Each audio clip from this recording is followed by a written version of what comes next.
Good morning, class. Be ready for transcription number 7. It will start in 5 seconds.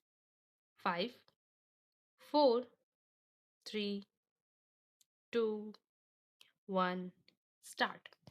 Now, I would like to say that with this measure we are now adopting to my mind, it will not be possible to have this system or any other system functioning effectively. The number of clauses that we have included are so restrictive and rigid that it will not be possible for any system to function in this country. If at all it is able to function, it will be able to function with a lot of difficulties. It will be said afterwards that the industrial sector, particularly the private sector, has not been able to deliver the goods. I would like to warn the government that if anything happens in the future in which industrial production or production in the private sector has not gone up, it would be not because of any lack of efforts on the part of the private sector, but because of the measure that we are now adopting. I have mentioned several times how this particular bill is very restrictive and how it will hamper the normal growth of companies in this country.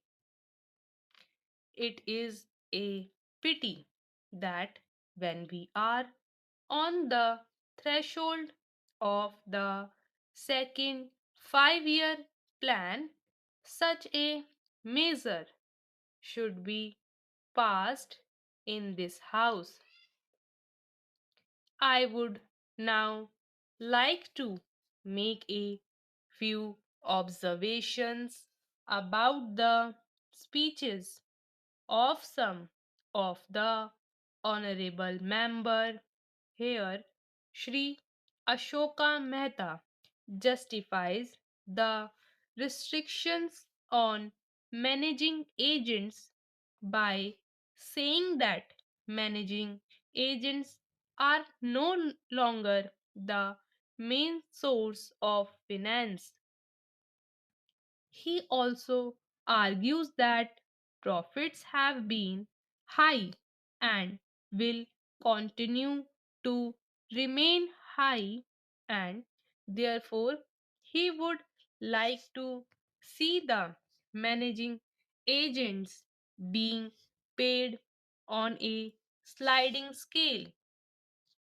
He is in the habit of referring to a number of books and making quotations from a number of them published in America or in other countries, and particularly by some of the professors.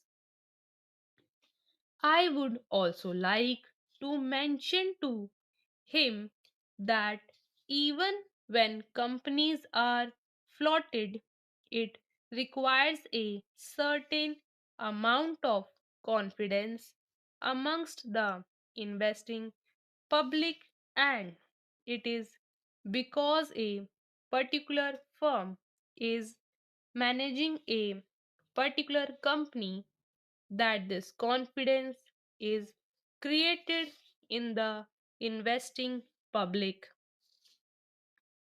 Even there, as the Honorable Finance Minister has said, there is a sort of overall tight control. New banks and insurance companies are not floated nowadays. What you have are the few banks which are existing and the few insurance companies that are existing. The other point is that the credit worthiness of the managing agency firm does count to a certain extent in getting credit from the banks and other financial institutions. Yesterday, it was mentioned by my honorable friend that the crux of the problem is the question of payment of remuneration to a particular managing agency system. He said that in this bill, a definite encouragement has been given to the alternative type of management, namely the managing director or the manager, where an individual has been permitted to take 5%, while in the case of the managing agency, it has been permitted to take about 10%. I would like to point out to him that it is not merely the question of remuneration which will decide the alternative type of management. The remuneration is not a very important thing unless and until you allow a certain amount of flexibility for any system to function. It will not be possible to evolve any other system to take the place of the managing system. In spite of so many shackles, you may find that those few business houses which are carrying on now may have to carry on the present basis. You may not find in the field.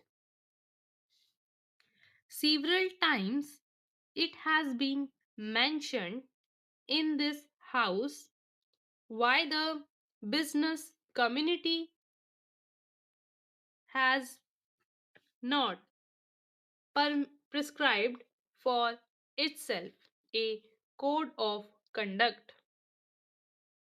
In this connection, I would like to point out that a degree or diploma is essential for the profession. In case of violation of the code, sanction should be provided by it to prevent a person from practicing the profession. Today, even Ashoka Mehta and Sri C. Shah can set up a grocery shop and become businessmen. Nobody lays down any condition for starting business and nobody can prevent others from continuing it.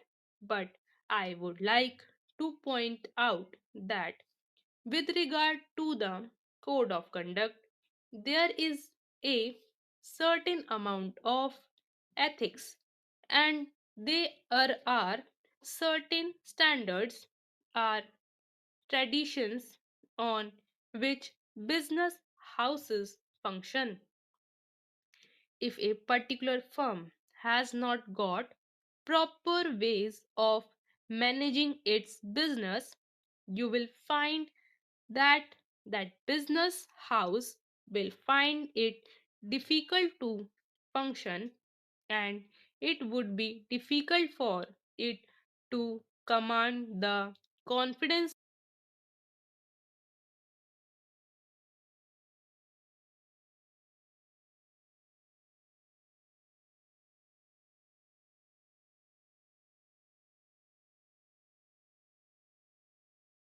of managing its business that is sufficient as a code of conduct.